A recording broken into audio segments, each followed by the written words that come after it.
Bab 2229. Kekuatan rendah. Saat ini, matahari terbit di 9 langit, tiba-tiba sudah dini hari keesokannya. Tuan Kota Stanley, kamu sudah datang. Melihat dua orang muncul, seorang murid sekte di samping platform batu yang sedang berjaga segera membungkuk untuk menyambut Stanley dengan hormat. Segera, dia memberi isyarat silahkan, Master Sekte Dennis kami sudah menunggumu, aku akan mengantarmu ke sana.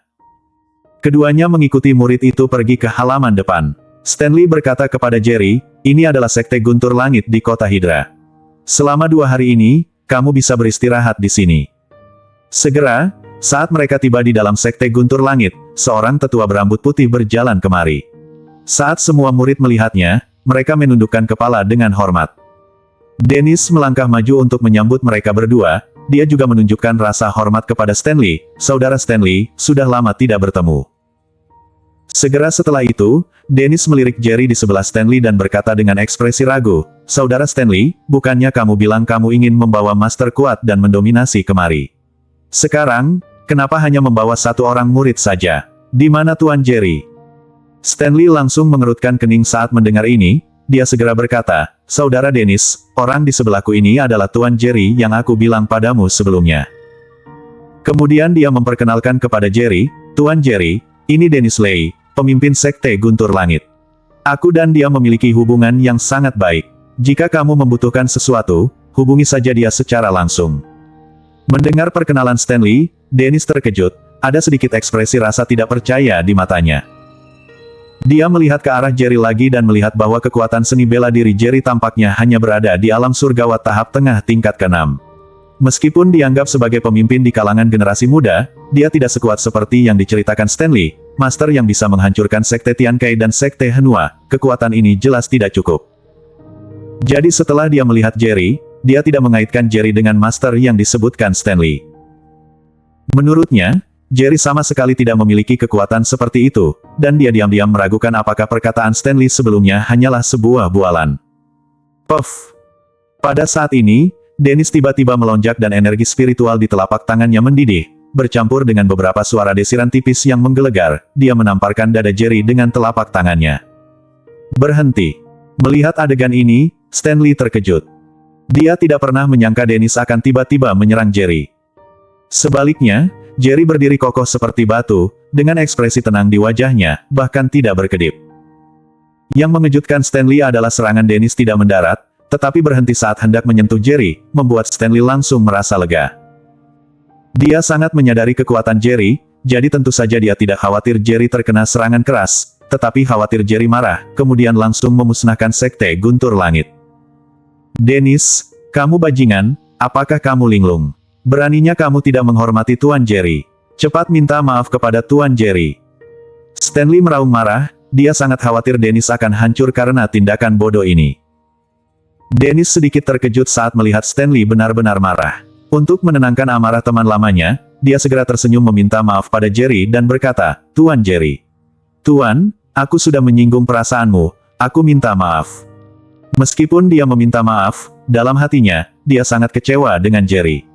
Karena menurutnya, jika dia tidak berhenti tepat waktu pada pengujian sebelumnya, Jerry pasti akan terluka parah.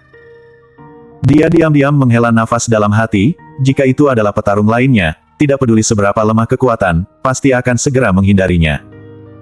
Dan pemuda lamban di depan ini sepertinya langsung tertekan oleh aura kuatku, dia bahkan tidak memiliki keberanian untuk melarikan diri. Kenapa saudara Stanley memuji pemuda pengecut seperti itu sebagai orang yang menakutkan seperti dewa? Drama macam apa yang sedang dimainkan oleh saudara Stanley? Bersambung. Bab 2230 tamu tak diundang. Stanley tidak bisa menahan diri untuk tidak memelototi Dennis, dia segera berkata kepada Jerry, saudara Dennis ini memiliki kebiasaan buruk suka bertarung dengan master. Dia tidak memiliki niat buruk terhadap kamu, tolong jangan marah. Tapi Jerry tidak peduli sama sekali, dia tersenyum ringan, tidak masalah. Jerry tentu tahu kalau Dennis hanya ingin menguji kekuatannya. Bagaimanapun juga, dia tidak pernah ada niat ingin membunuhnya sejak awal. Meskipun Stanley tidak punya cara untuk menghentikannya, Dennis juga sudah menghentikan serangannya. Banyak orang melihatnya masih muda dan tidak percaya bahwa dia memiliki kekuatan yang menakutkan. Jerry sudah lama terbiasa dengan hal ini. Terutama, dia mengetahuinya dari Stanley bahwa Dennis di kota Hydra masih membantunya menemukan keberadaan Feli, jadi dia tidak akan marah karena ini. Memikirkan hal ini, Jerry bertanya, apakah kamu tahu keberadaan putriku? Meskipun Dennis tidak percaya pada kekuatan Jerry, dia tidak memiliki niat buruk terhadap Jerry, seperti yang dikatakan Stanley. Dia segera berkata, menurut penyelidikan Sekte Guntur Langit kami, putrimu kemungkinan besar berada di Sekte Senta.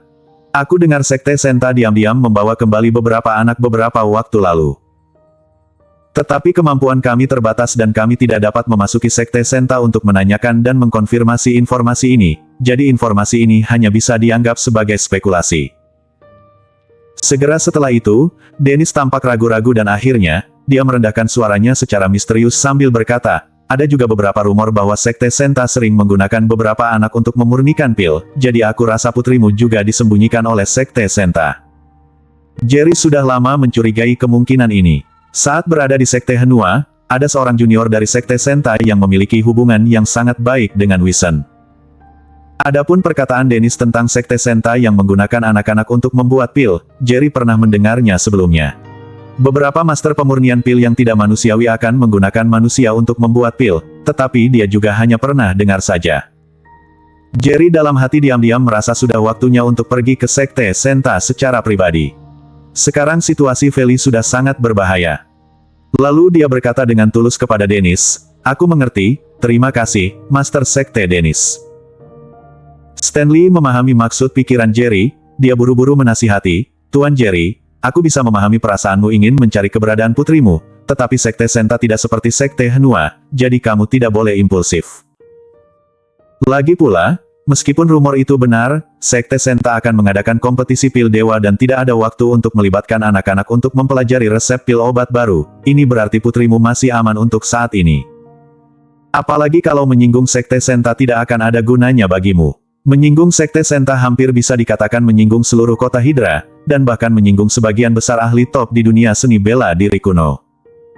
Posisi Sekte Senta di dunia seni bela diri kuno ini tidak terbayangkan.